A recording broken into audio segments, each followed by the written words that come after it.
फिर से याद करते हैं, हमारा क्रिएशन 3 स्टेप्स में होती है। पहला आस्क, दूसरा it is already answered and तीसरा अलाउइंग।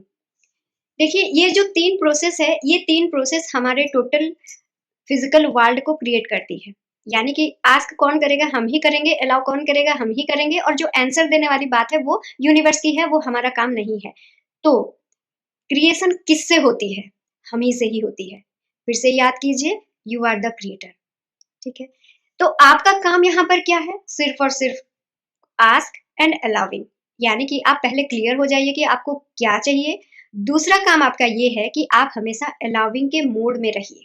ठीक है, और इसी को लेके हम अपने लास्ट सारे चैप्टर्स ऑलरेडी बहुत अच्छी तरह से डिस्कस कर चुके हैं। अगर आप लोगों को और जानना है और एक बार उसको समझना है तो please go through the book and go through my previous videos and welcome to today's session of Abraham Hicks. So hello friends, we are discussing the most wonderful book Ask and It Is Given, written by Esther and Jerry Hicks, Teachings of Abraham Hicks। और आज का हमारा chapter है chapter 13, Allow Your Feelings to Be Your Guide। देखिए ऐसा मत सोचिए कि आपकी फीलिंग्स क्रिएट करती है, हमारी फीलिंग्स क्रिएट नहीं करती। ठीक है, हमारी फीलिंग्स एक एनर्जी है, हमारा इमोशन एक एनर्जी है। इमोशन यानी कि एनर्जी इन मोशन। इससे क्लियर होइए। देखिए तो ये क्रिएट नहीं करती, ये एक इंडिकेटर है कि हम क्या क्रिएट कर रहे हैं। क्रिएट हम ही कर रहे हैं।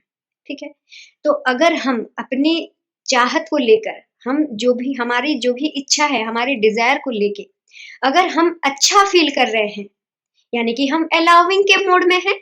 इसका मतलब क्या है कि अगर हमारी फीलिंग्स अच्छी है, पॉजिटिव है, एनकरेज्ड है, एक्साइटमेंट है हमारे फीलिंग्स में, इसका मतलब ये है कि हम अपनी चाहत की ओर आगे बढ़ रहे हैं, हमारा डिजायर हमारे पास आ रही है, इसीलिए हम खुश हैं।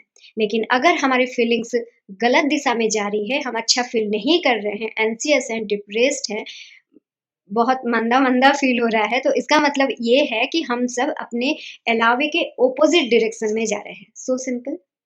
तो हमारा जो फीलिंग्स है वो हमारा इंडिकेटर है। ठीक है, तो ये इंडिकेट करता है कि हमारा जो क्रिएशन है वो किस दिशा में जा रही है। अभी हमारा काम ये है कि उस फीलिंग्स को फील करना और अपने अंदर अवेयरनेस बनाए रखना।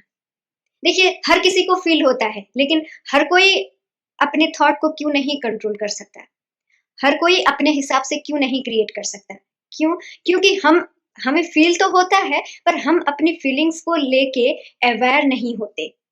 ठीक है, यानी कि हम अभी अगर मैं क्या फील कर रही हूँ, मुझे थोड़ा सा ध्यान देना पड़ेगा कि मैं क्या फील कर रही हूँ। और अगर मैं अच्छा फील नहीं कर रही हूँ तो मुझे साथ ही साथ ये याद करना है, with in a fraction of second मुझे ये याद करना है कि मैं डिस्ट्रैक्ट हो रही हूँ अपने डिजायर से, और साथ ही साथ खुद को फिर से उसी जगह पे लेके आना है और वो सारी चीजें सोचनी है जो सोचने से आपको अच्छा महसूस हो।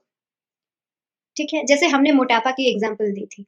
अगर मुझे ऐसे ही सराउंडिंग की वजह से हो या फिर दोस्तों के साथ बातचीत करते टाइम हो, कोई मुझे बोल रहा है या फिर मैं खुद ही सोच रही हूँ कि मेरा तो वजन नहीं कम हो रहा है, पता नहीं मैं जो भी खाती हूँ, पानी पीने से भी मेरा वजन बढ़ जाता है। अगर मैं ऐसा सोच रही हूँ तो मुझे with in fraction of second मुझे अपने साथ कनेक्शन बिठाना है, अपने साथ अवेयर हो जाना है कि नहीं मैं ये गलत सोच रही हूँ। ये सोचते टाइम अगर आप ये ऐसा सोचेंगे तो क्या अच्छा महसूस करेंगे? अच्छा महसूस नहीं करेंगे। और अगर आप अच्छा महसूस नहीं कर रहे हैं तो उन सोच को वहीं पर रोक दीजिए। अभी ये सोचिए कि क्या सोचने से मुझे अच्छा लगेगा, क्या सोचने से अच्छा लगेगा? मुझे ये सोचने से अच्छा लगेगा कि अगर मैं 50 केजी की हो जाती हूँ तो कैसी ड्रेस मुझे पहनने में मजा आएगा, किस टाइप की ड्रेस पहनूंगी, किस तरह से स्टाइल करूंगी, एटसेट्रा एटसेट्रा।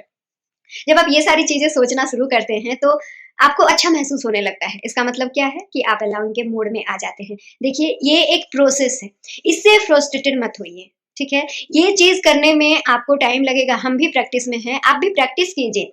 फ्रस्ट्रेटेड मत होइए, 2-4 बार करके नहीं हो रहा है या फिर एविडेंस मत ढूंढिए, ऐसा कुछ भी मत कीजिए। अपने वाइब्रेशन को, अपनी फ्रीक्वेंसी को कांस्टेंट करने के लिए, हायर तक ले जाने के लिए एक कंसिस्टेंसी चाहिए हम सबको, आपको भी और मुझे भी। और देखिए जब हम इस तरह से अपने आप को गाइड करते जाएंगे, देखिए भगवान ने तो, नेचर ने हमें इंडिकेटर दिए ही है, हमारा इमोशन जो कि हमारा गाइड है, उसी को अगर हम फॉलो करते हुए अवेयरनेस के साथ चलते हैं तो हम जो चाहेंगे वही क्रिएट होगी। क्योंकि देखिए कोई भी चीज दुनिया में फिक्स नहीं है, अगर चीज़ें आज बुरी हैं तो कल अच्छा भी बन सकता है। चीज़ें अगर आज मेरे मुताबिक नहीं है तो कल मेरे मुताबिक बन सकता है। वो तभी बनेगा जब मैं अपने गाइड को अलाउ करूँगी, यानी कि अपने गाइड के साथ खुद को कनेक्ट करूँगी। उस कनेक्शन को यूज़ करूँगी अपनी थॉट प्रोसेस को डाइवर्ट करने के लिए पॉजिटिविटी की ओर। ठीक है? आई होप आप सबको ये किताब बहुत अच्छी तरह से समझ में आ रहे होंगे, और अगर दोस्तों कोई क्वेश्चंस है, कुछ डिस्कस करना चाहते हैं तो प्लीज़ कमेंट बॉक्स में मुझे कमेंट कीजिए, और इस तरह से हम आगे बढ़ते चलेंगे बहुत सारे चैप्टर्स के साथ, बहुत सारी नई-नई चीज़ों के साथ, बहुत सारे कॉन्सेप्ट के साथ। And till then bye bye and thank you so much for watching.